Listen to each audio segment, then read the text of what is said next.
শিৱসাগৰৰ বিভিন্ন স্থানত অবৈধ মাটি খনন আৰু সৰবৰাহ বন্ধৰ বাবে জিলা উপায়ুক্তৰ অভিযান। অবৈধ মাটি খননত ব্যৱহৃত ভালেকেইখন জেচিবি সহ বাহন জব্দ। শিৱসাগৰ জিলাৰ বিভিন্ন স্থানত অবৈধ মাটি খনন আৰু সৰবৰাহ বন্ধ কৰাৰ বাবে ৰাইজে জিলা উপায়ুক্তক অৱগত কৰি আহিছে। শিৱসাগৰ জিলা উপায়ুক্তই এই ক্ষেত্ৰত ব্যৱস্থা গ্ৰহণ কৰিছে। ৰাইজে জনোৱা আহ্বানৰ প্ৰতি সঁহাৰি জনাই আজি উপায়ুক্ত আদিত্য বিক্ৰম যাদৱ ডাঙৰীয়াই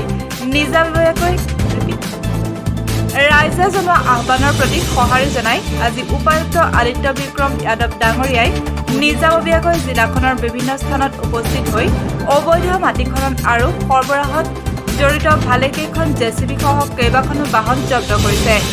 শিৱসাগৰৰ পৰা ফাৰহান লস্কৰ ৰিপৰ্ট, কপিলিয়ানী।